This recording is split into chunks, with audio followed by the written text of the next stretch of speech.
प्रभु श्री राम और माता सीता की मूर्तियों के लिए नेपाल से ही क्यों आए हैं शिलाएं? आखिर प्रभु श्री राम का नेपाल से कनेक्शन क्या है और क्यों ये दो शिलाएं इतनी पवित्र हैं कि जिस रास्ते से गुजरी वहां पर हजारों की तादाद में श्रद्धालु आ गए बस दर्शन मात्र के लिए। और ऐसे बहुत से सवाल इस वीडियो में हमने कवर किए हैं, जिसके बाद इन दो शिलाओं को लेकर, अयोध्या में बन रहे मंदिर को लेकर आपके दिमाग में किसी भी प्रकार का कोई भी डाउट, असमंजस नहीं रहेगा। और इस सिलसिले में सबसे पहले हम बात करते हैं कि क्यों खास हैं ये दो शिलाएं।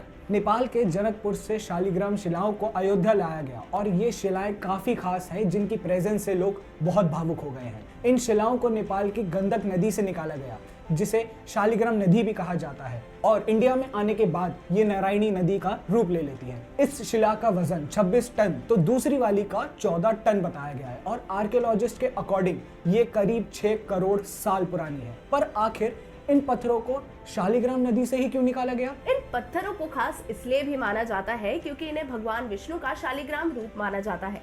कहा जाता है जब भगवान विष्णु ने शंखचूर्ण का रूप लेकर तुलसी देवी से छल किया था तो उनको शालिग्राम रूप में रहने का श्राप मिला था।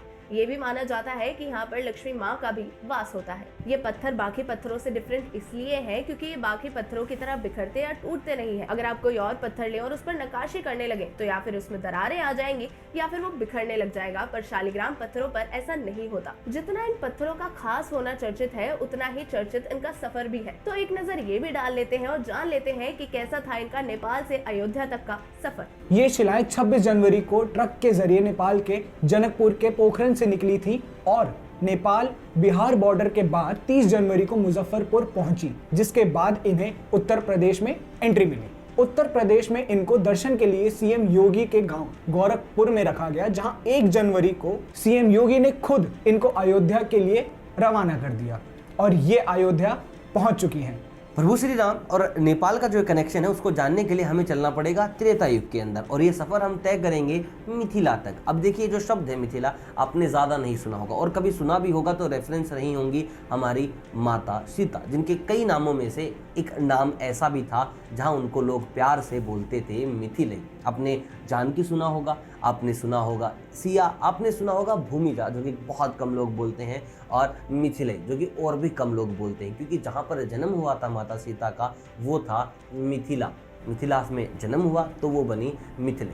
राजा जनक की बेटी थी, जनकपुर में ये आता है मिथिला, और आज जो ये जगह है वो नेपाल के नाम से जानी जाती, यानी कि प्रभु श्री राम का जो ससुराल है वो है नेपाल। ये है प्रभु श्री राम का कनेक्शन नेपाल के साथ। अब देखिए, कनेक्शन तो आपको क्लियर हो गया, लेकिन फिर भी एक डाउट जो आपके दिमाग में आ रहा होगा इस वक्त वो यही है कि इन शिलाओं का आगे चलकर क्या होगा, किस प्रकार से मूर्तियां बनेंगी, क्या क्या मूर्तियां बनेंगी, और इनको रखा कहाँ जाएगा, किस भाग में इनको विराजमान कराया जाएगा।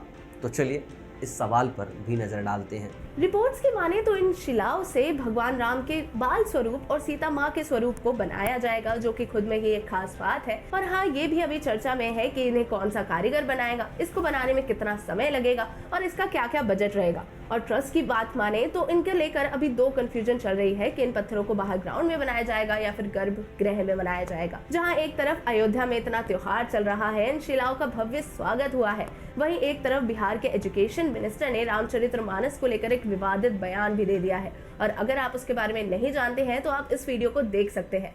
मिलेंगे आपसे नेक्स्ट वीडियो में। जय हिंद।